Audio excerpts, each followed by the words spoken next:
Hello, hello, and welcome to the Mio on MMA podcast. Trying a new mic position today because, I've noticed that unfortunately the Spotify version of this podcast has come out like very blown out, kind of repetitively. So trying to fix that, maybe can't, we'll see. Anyways, we are going over Bellator Championship Series today in very little detail because I'm not interested in the card. And we're going over a UFC fight. Oh, Vegas, whatever we're on at this point at the Apex. Again, the number will be in the title. We'll handle it. But I do not know off the top of my head. We're on 90 something. And it is a card that I did find a bit of a drag to go through. Now, full disclosure, I'm a little bit under the weather. I have one of my not patented, but one of my traditional sinus headaches going on. So, scratchy throat, big pain behind the eyes, big pain up in the sinus area. So maybe that is really all it is. Maybe this is just a completely standard UFC Apex card, and the Bellator offering is actually way better than I'm giving it credit for. And I'm just, in a bad mood because I'm under the weather. But I think the problem here really is that as I got to the bottom of this UFC Vegas card, there were no fights that interested me. Like the last fight that interests me on this card was Andre Lima versus Felipe Dos Santos. And that was after one, two, three fights that I was not interested in, and then four more at the bottom. So you have like 7 of the last 8 fights are like fights I'm just not interested in. Maybe I'm interested in like a fighter in the fight, but I'm not interested in the fight as a whole. It's a very boring dynamic, or it involves a fighter or multiple fighters that I just don't believe are long term for the UFC. So maybe that was the problem, because it starts pretty well. I like Gilbert Burns versus Sean Brady. I like Jessica Andrade versus Natalia Silva. Kyle Nelson, Steve Garcia is fine. Cody Durden versus Matt Schnell is actually pretty good. Like that feels like actually kind of the exact perfect fight for both guys. It's great matchmaking. But after that, it gets pretty bad. So let's go through the Bellator first. We got Usman Nurmagomedov versus Alexander Shalabley. And it's an interesting fight, of course, because the conversation around Usman Nurmagomedov is incredibly polarizing. He is either the next Khabib Nurmagomedov, depending on who you ask, or he is a complete scrub. And I find myself in the middle, where I don't think he has the physical upside of a Khabib Nurmagomedov, but I do believe that he is very, very, very good, and that he's going to be fighting Alexander Shalabley, who I think is also very, very good. A guy who can wrestle, a guy who is actually a pretty talented striker with good power. I love his body work. This is a guy who has like 4 body stoppages on punches. He's beaten Pitbull. He's beaten Tufik Musafayev. He's beaten Brett Primus. These are good wins. He's beaten Adriano Martins, which is for a regional win quite good. And he has not lost since 2016. Usman Nurmagomedov, of course, has not lost. Period. He's 17-0 and has beaten the likes of Benson Henderson. He also beat Brett Primus and then tested positive for some kind of drug failure that they refuse to talk about, which, by the way, has been a black mark in the whole PFL Bellator merger. Really, is the whole we it's not really a performance enhancing drug. Okay, well, what is the drug? We're not going to tell you. It's like, okay, you can't tell me that a PED fail is for a non-performance enhancing drug. And don't get me wrong, that could happen. If you look at the banned substance lists that we are dealing with in terms of PED testing, at any level, we could be talking about amateur boxing, we could be talking about the UFC, we could be talking about Bellator, we could be talking about the NFL. There are drugs on the list that, let's be honest, should not be on there. Some for legal reasons, some for I honestly do not know. So it is entirely possible that what they are saying about Usman's drug test is true. But if you want me to believe that, you kind of have to provide me with the drug in question. Like that has to be stated. That has to be handled. I'm not going to take your word for it, given how MMA drug testing realistically shouldn't really be all that well trusted. And Bellator and the PFL or PFL should not be overly trusted. So there is that. So We got that as well. But he's a really he is the typical Dagestani fighter mold. Strong wrestling, strong top control, that wrestling combat sambo stuff. Pretty good ground and pound, but not super vicious. He's like what separates him from Habib is just the physicality. Habib, and I think this just gets ignored repetitively over time, and I don't know why. Every time we have the next Habib, people ignore the absolute freak apex physicality that was Habib, the raw athlete that was Habib. The fact that like this is a guy whose explosiveness, speed, ability to close distance, power, raw strength, both at a grip level and as like a Hossie level, was amazing. And it's something that like Islam Makhachev does not have, Usman Nurmagomedov does not have. No one has. No one has. Out of that entire like Dagestani, Chechnyan, etc., Fight Factory production line. They aren't Habib. They are in ways better than Habib because, like, for example, Usman Nurmagomedov or Islam Makhachev, who are the two most commonly put in that next Habib role, they're both better strikers than Habib. They're textbook wise more complete, dangerous strikers, but they just aren't that physical level that Habib was. And I think that's largely comes the problem is that the people who are like Usman Nurmagomedov is going to be great aren't just saying he's going to be very, very good. They're saying he's going to be the next great one from that area, and he just doesn't have that. So I get the haters. That being said, I think they go too far because I do think Usman Nurmagomedov is something significantly better than like a just bog standard good fighter. Like I think this guy's ground game is top notch. I think his striking is actually pretty good. And as much as I'm making a big deal about him not being Habib as an athlete, he's not a bad athlete. He is not a bad athlete. He is strong, fast, durable, has cardio, all that stuff. So at the end of the day, I'm going to pick him. Now, I do think Alexander Shalaby is probably the hardest fight he's ever had because, well, he's not necessarily the best fighter because historically that would be Benson Henderson. And then obviously there's like Brett Primus who's, well, no, you know what? No, Shalaby beat Primus, so I can't even say that. So like by any metric, this is the hardest fight he's ever had, but he's passed everything with flying colors up until this point. I expect him to continue to do that. Shalaby can be taken down, can be grappled. It's been done. It's been done by lesser fighters, I think. And Shalaby's striking, while very, very good and very, very powerful, and particularly, like I said, I love the body work, is probably something that I think Usman can prepare for. And I think that preparation is going to lead to the victory here by unanimous decision. I don't think he finishes Shalaby. But I do think we're in for a really, really good fight. That's going to open some eyes about about both fighters, honestly, on the way. And I'm kind of curious, what are the fight odds on this one? So Usman is a minus. The minus 670 high point is a bit weird. The minus 400, I think I can see, but it's minus 400 to minus 670. Would not bet on that kind of level. And Shalaby coming back at plus 430 on the high side, and on the low side, plus 275. I think that's worth having a look at, because I think that's a little bit too wide, even though I think Usman is going to win this fight. By the way, usual betting note here, do not bet on MMA. What you cannot lose, because this is a chaotic sport where random stuff happens quite often.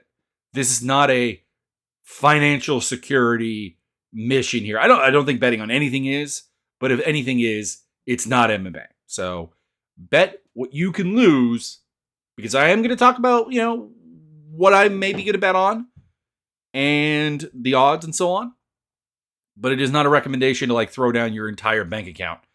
And I've seen people do that. They're like, "Oh my God, I threw down an insane amount of money. Please feel bad for me." No, I don't. I just don't. I just do not. Levon Chokeli versus Lorenz Larkin is the co-main. I'm not interested in this fight. I know it's like an even money fight. Like it's minus 110 to minus 110. The widest it gets is minus 143 to plus 108. So like people are highly high on Chokelli. I'm just not. I've not.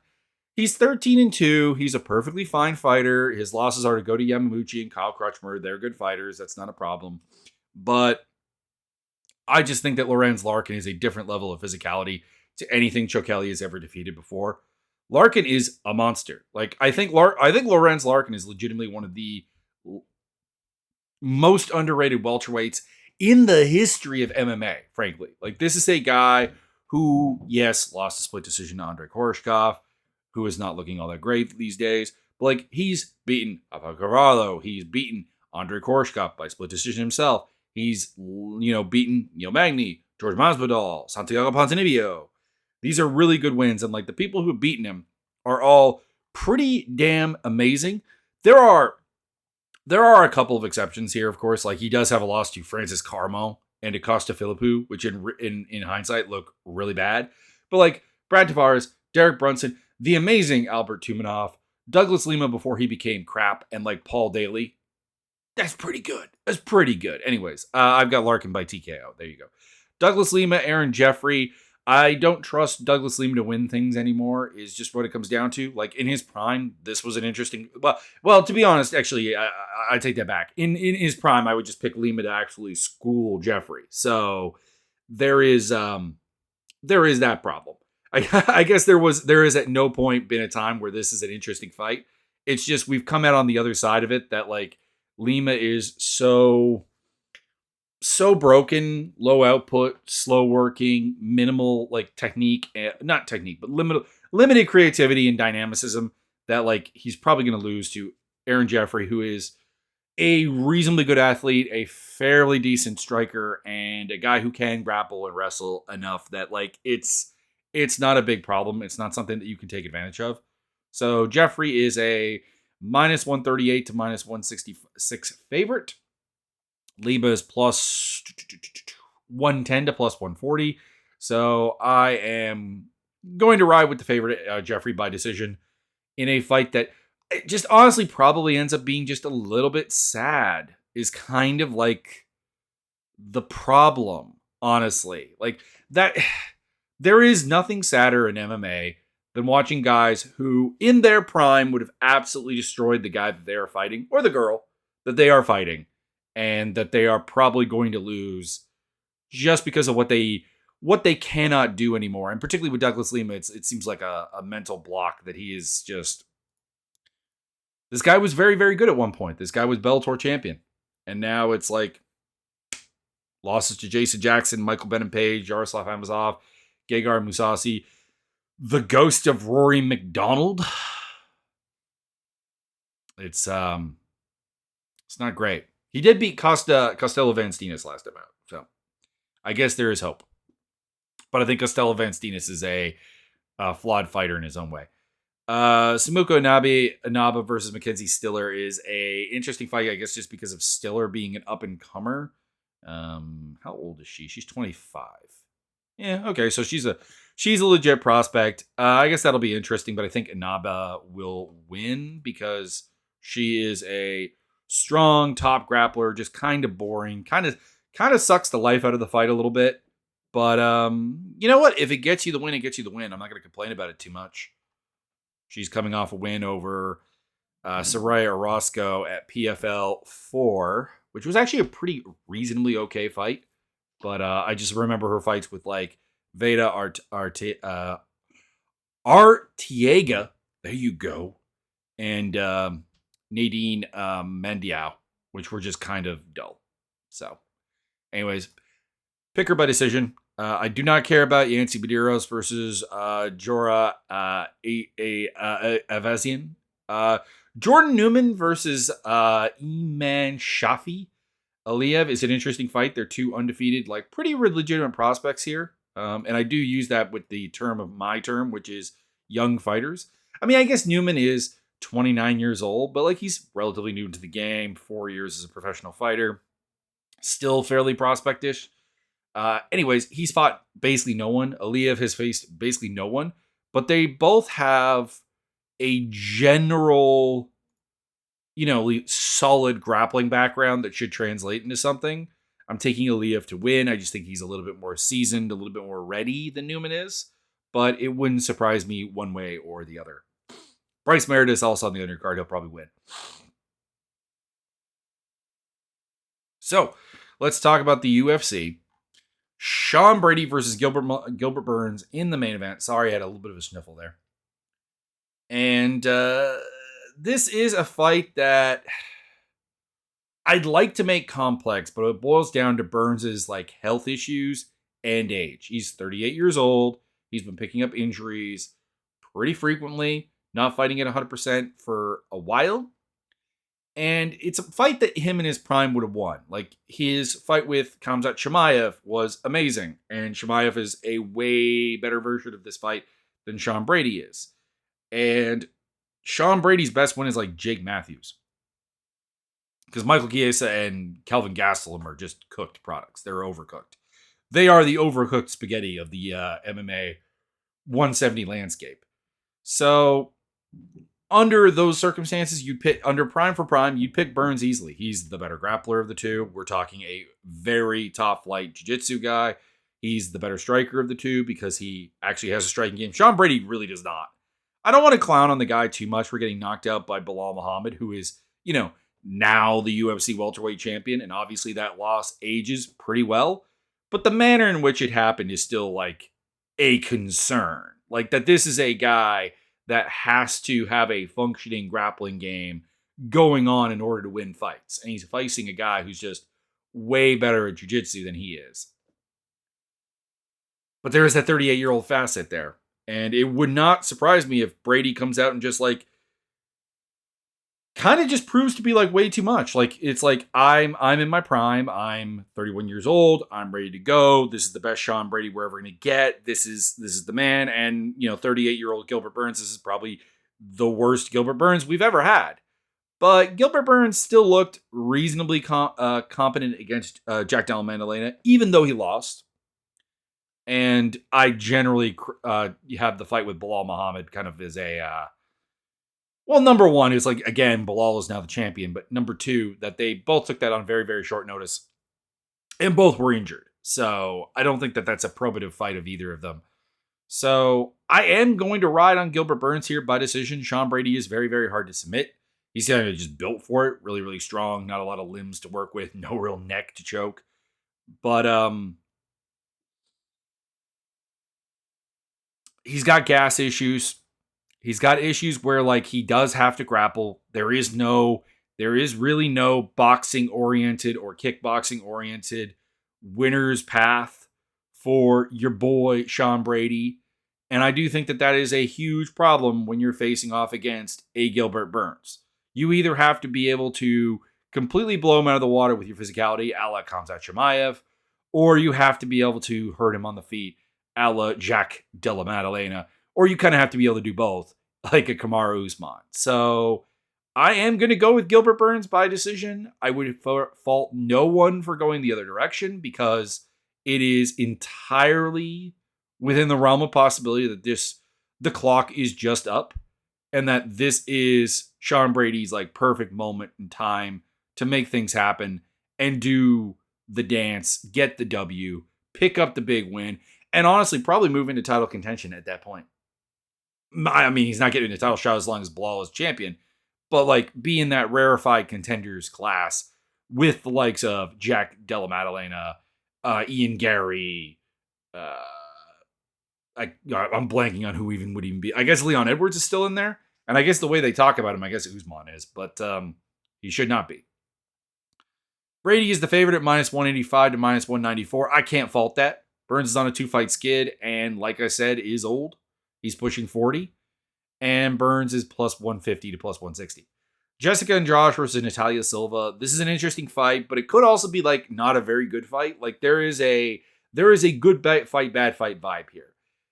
Actually, there are 3 different versions. It's a bad fight vibe with Andrade winning. It's a bad fight vibe with Silva winning. And then there's an interesting one somewhere in the middle. I want to pick Natalia Silva because her fights, I like her fights, and she's a rising prospect. I mean, 27 years old is kind of pushing the prospect thing, but she's a rising star. She's putting everything together and making her absolutely insane physicality, particularly speed, a thing. And she's incredibly strong. She's hard to take down. She is destined for big things. I also want Andrade to win, though, because, you got the whole $2 million embezzling case against your coaches and management. Because apparently, even in the world of MMA managers and coaches, Jessica Andrade has had, like, the worst possible ones. Like, in a world where, like, that section for fighters is bad, hers has even been worse. Give this money some money to go get some heads. I'm having a hard time. I mean, like, okay, option A, Silva wins because she's fast on the outside. She has a great outside striking game, and she makes that work. She's got the foot speed, the hand speed, the ability to gauge range very effectively, and just kind of pick apart Andrade and utilize her 3 inches of reach, 3 inches of height to just kind of nullify Andrade, because Andrade is a physical specimen, is a powder keg of power and strength and fight finishing potential, but she does not have like good technical aspects. Again, going back to her like bad coaching, she is either she is uncoachable or she's just had terrible coaching or tend to lead to door number 2. That has never really developed much of a technical game. Like there's not a lot of cage cutoff. There's not a lot of enforcing her range there. It's just that usually she hits somebody and they kind of freak out. That's kind of it.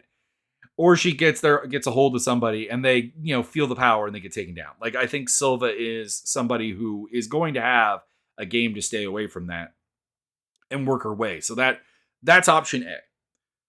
Option B is Andrade does what she does, where she just catches Silva at a bad point in the pocket, either with a takedown, a submission attempt, or she catches her with like just a big old punch, because Silva's pocket game is uncomfortable. That's the word I would use. Uncomfortable. It's not that it's not technical. It's not that it's not fast. It's not that it's not dangerous. It's uncomfortable. It's not a place she likes to be. And it's not a place anybody should really want to be with Andrade. So that's option 2. Andrade winning just by being Andrade. And then there's option 3, where we just get like kind of this gun-shy performance from Silva and not a lot happens. And it's just kind of really boring. And we end up like splitting hairs as to who won. Like, did Andrade land that really good shot in the second round? I don't know. How good was it? Silva landed her, but like it was like a bunch of low kicks and like some body work with like no real gusto on it. And we end up with just kind of a dull fight. And I'm hoping we don't get that version, but that version is out there. So I'm going to go with Natalia Silva by decision. It's been a while since we've seen Jessica Andrade. Like Andrade at 32 years old clearly still has like the power and the destructive ability. Like that is on the table. That is still there. She is still a beast. It's just the problem is she doesn't really put together much of a technical game plan around that. And I do think that like certain aspects of like her power, her durability are starting to fade a little bit. Like she still is a monster, but I think she is someone who is a little bit slower than she used to be, still blindingly quick. I do think she's a little bit less durable than she used to be, still very durable. But when you're used to having god tier durability and speed and you don't quite have that anymore, you are inevitably going to end up with some problems. So there you go. I do think Silva is way too much a favorite. She's like minus 295 to minus 340. And Andrade is plus 230 to plus 250. I think that is too wide. Kyle Nelson versus Steve Garcia is a battle of two guys that I had very little faith in and have proven me wrong. Because with Kyle Nelson, there was this whole adrenaline dump thing that he had going on, or bad cardio thing. I tend to think it's the former rather than the latter. But either way, it resulted in him just like kind of fading out of fights that he couldn't like instantly crush. And in the UFC, he didn't have the physicality or the technique to make that work. And slowly but surely, he fixed it. He can fight hard for 15 minutes now. He can actually, have a full fight and not need to crush somebody right off the bat, right away, and get the job done. So what we have is a pretty decent power striker with a pretty good takedown game, pretty strong top control. Not the greatest scramble in the world still, and if he ends up on bottom, he is in trouble. But, decent athlete, decent power, decent athlete's game. Not bad. Steve Garcia is like this super big, super awkward power guy who I thought, again, would lose like repetitively in the UFC. And he's built this incredible run. I mean, maybe not incredible run. Maybe I'm putting that a little bit. But this surprising run to like, being to the point where he's on the main card and it doesn't feel like a joke. He doesn't feel like the absolute B side of a main card fight, which is way more than I expected him to achieve back in the day. So who do I take here? Do I take Nelson, who has largely, I think, answered my questions? Or do I take Garcia, who has overperformed exceptionally and does have like that kind of just wild man affect that can make things happen? I'm gonna go with Nelson by decision. I do like his technical abilities more. Like I said, his big problem was just kind of correcting the cardio issue, and he seems to have done that. So I want to reward that. Whereas Garcia is like still the guy I thought he was. It's been way more effective than I thought it was going to be. But like full like disclosure, I am wrong about these two guys' fights a lot. So I don't know how much you want to take my pick on this one seriously. Like, these are just two fighters that like don't really that they really haven't panned out the way I thought they were going to, in a way that is pretty damn rare. So again, going with Nelson by decision. I would not be surprised if Steve Garcia just boinks him.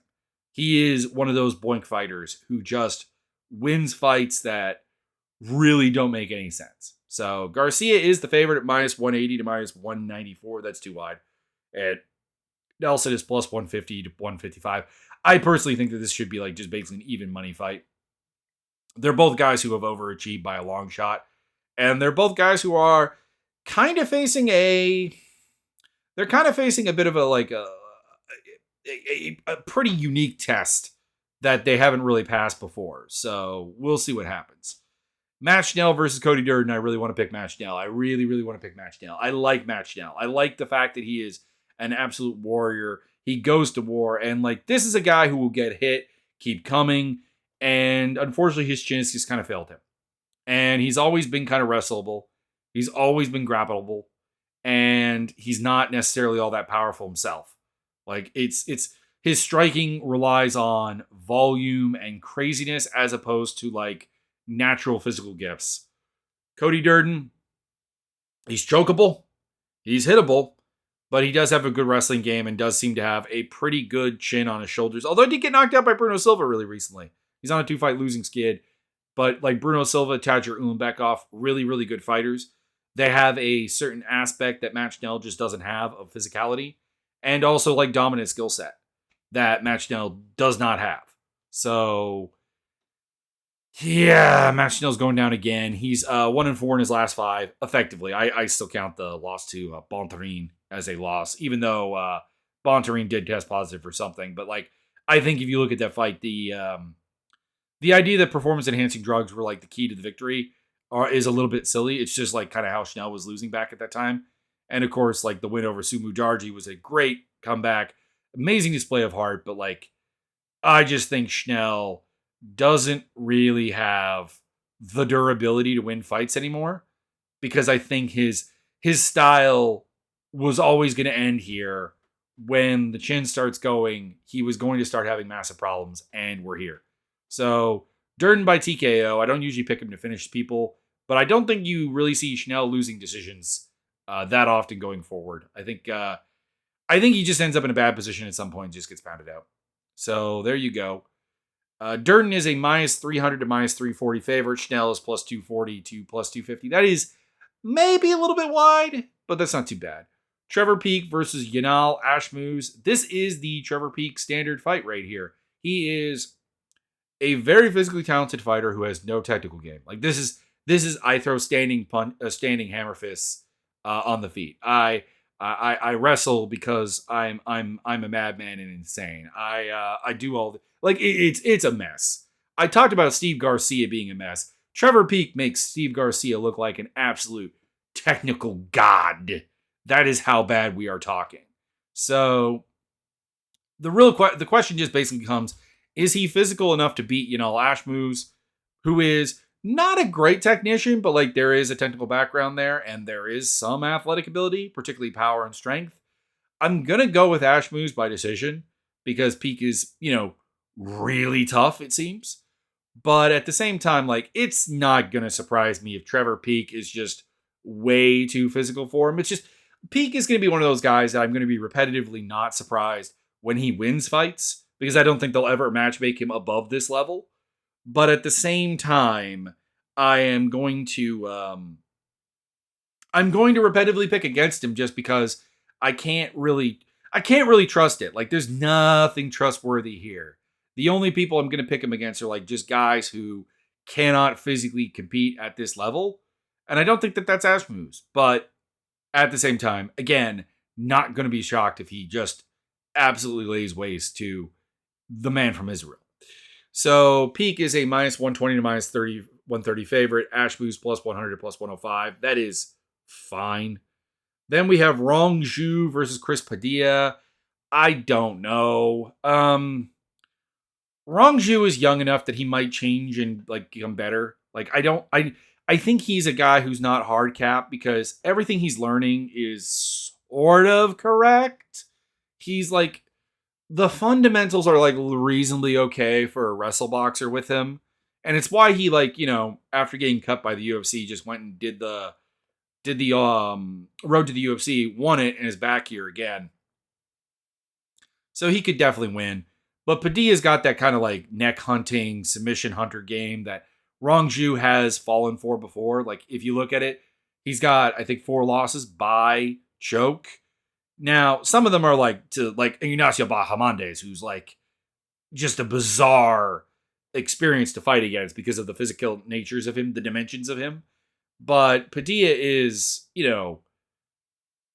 pretty aggressive with the back take game. Like he's a guy who has lost some terrible fights to Devin Brock and Darren Smith Jr. in particular. If you go back and just watch those 2 fights, you wonder how the heck he's here in the UFC. And he doesn't really have a lot of signature wins. To be honest, he beat James Longtop last time out. He also has a win over Justin James, former UFC fighter who tends to get knocked out immediately, and he knocked him out immediately. So not really much there, but I am going to go Padilla to just kind of find that neck. I expect Rong Zhu to look fairly good leading up to it. Like probably actually be winning the fight up until the moment he gets his back taken and gets choked. But there is that fundamental like lack of like ability to fight through submissions to his game and some defensive holes as a grappler that someone like Padilla could definitely take advantage of. But like this does feel like 2 guys who, at least at the moment, in Rong Zhu's case, don't actually match the UFC level. But hey, this is the Dana White Contenders era where we have 35% of our talent from Contender Series. I'm not going to complain. Rong Zhu is the favorite, minus 230 to minus 280. Padilla is plus 180 to plus 200. That is way too wide. I don't think Rong Zhu should ever be that kind of favorite, but okay. Whatever. Isaac Dolgarian is going to kill Brandon Marote. Brandon Marote is he's bad. He's just not athletic enough. Like that's all it comes down to. He's with New England Cartel, so like I get it, but like he is a can crusher who has developed an athlete's game without actually having the athleticism to back that up. And I'm not saying that can't be fixed, but like that is going to be really, really hard to deprogram. And Isaac Dolgarian, of course, is, despite the loss to Christian Rodriguez, is a beast. Like this is a guy who finishes the first round. He has a very solid wrestling game. He has a very solid ground and pound game. He has some submissions. Yes, the stand-up needs work, and it's not very good. But like he is the type of athlete that I think will pick up on that. And also I think will fix his cardio issues that he showed against Rodriguez. Because he's with Factor X Muay Thai now. I think that's going to, that everything is in line for Dolgarian to become a really, really good fighter. Whereas Marote, I think, has to like unlearn everything and start from scratch. And that's probably not going to happen. So Dolgarian by TKO in the first round. He is a minus 2,400 to minus 3,500 favorite. Morote plus 1050 to plus 1300. I just wouldn't bet on that. Like you cannot be betting on like 4-figure favorites. And this is a case where like, yeah, Morote should be that kind of underdog.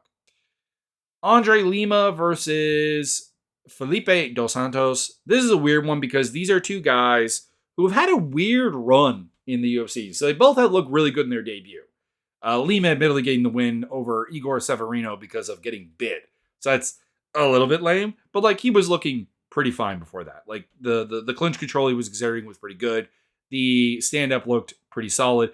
I will say the one thing about him is that he doesn't fight at a high enough pace, but then he had like a really ho-hum fight against Mitch Raposo, which admittedly he should have won easily by decision as opposed to the split decision he got, but still, it was a bit of one where it's like, you know what? You might have been better off losing this one to like have it kind of sink in that there are problems. You need to step up the game here.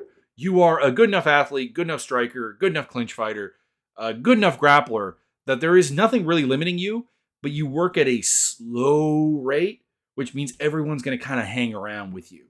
And that's the worry. And then with Dos Santos, he had that great fight with Manel Kape on short notice where he gave Kape a really good fight. And Manel Kape, despite all the jokes I have made about him and other people have made about him, like a really good, like top 10 flyweight in the world. But then Dos Santos comes in and has like all kinds of problems with Mr. Unathletic Victor Altamirano, who like takes him down 9 times. Like can't control him, obviously. Dos Santos scrambles very, very well. But the wrestling holes in his game are very, very concerning going forward.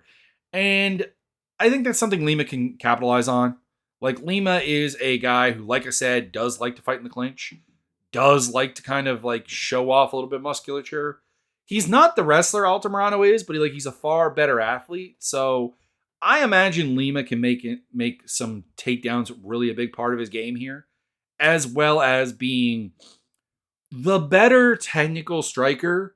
But like there's also a version of this fight where Dos Santos just like outlands him 3-1 because he just won't fight at a high pace.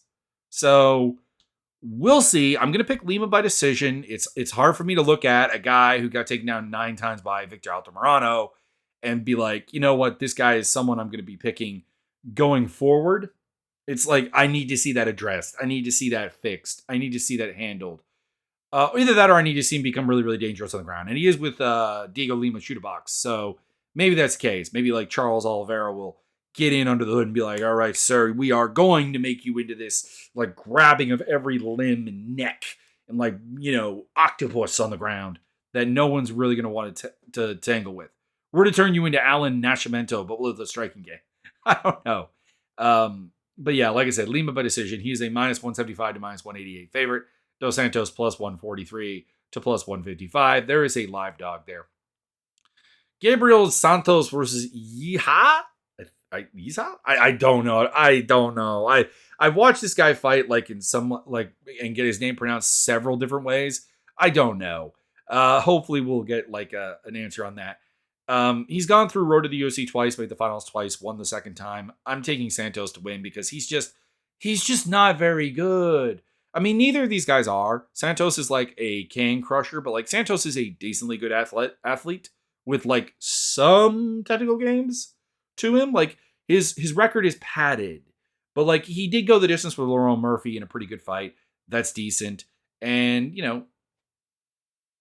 I've got to go with him here. I got to go with him against a guy who's a grinder with a little bit of back take game, but not a lot of great athleticism and no problem solving skill whatsoever. He will just do the same thing over and over and over and over again. And Santos by TKO. Santos is minus 265 to minus 295. Yizha is plus 210 to plus 225. Jacqueline Amarim versus Vanessa Demopoulos. Amarim is the nightmare matchup for Demopoulos, frankly. She's a better grappler, better athlete, probably even a better striker. Demopoulos is a more willing striker. She's like kind of fearless on the feet, and it makes up for the fact that she's not really all that good. But yeah, I don't see that as a path to victory.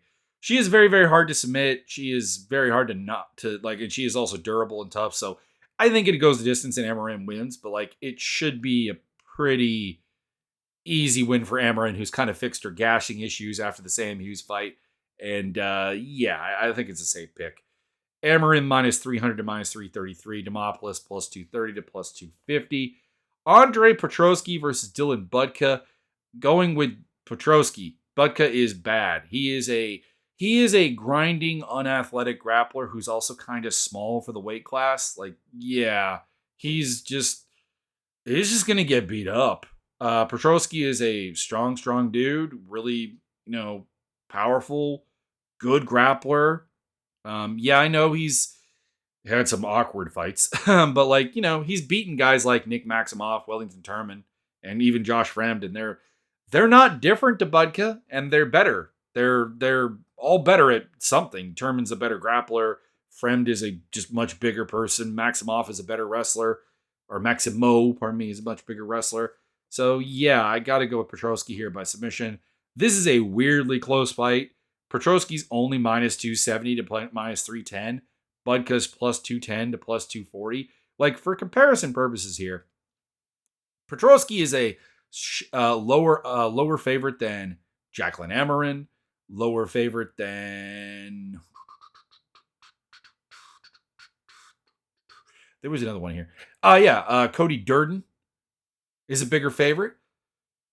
And I don't get it. This should be like, I don't know, minus like 500 or something. Budka is not good. He is not good. And then finally, we get Zygmantas Ramaskov versus Nathan Fletcher. I broke this one down already 2 weeks ago. I picked Ramaskov then. He is an actual welterweight or actual featherweight. Fletcher is not. Fletcher is not a good athlete. Ramska is. Ramska has power.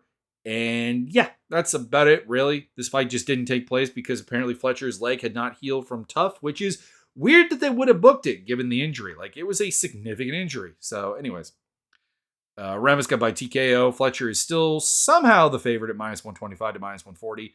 Ramska plus 100 to plus 115. I'm not sure if that's changed any since last time we looked at it, but I kind of hope it has.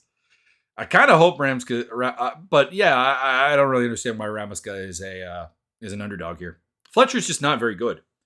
Don't get me wrong, like, he's a grappler and Ramaska is potentially effable, but I just don't see it. Anyways, that's the deal. Check the links down below for social medias, video gaming stuff, and the MMA Fight Simulator Discord. And I will see you, well, you will hear from me after the fights.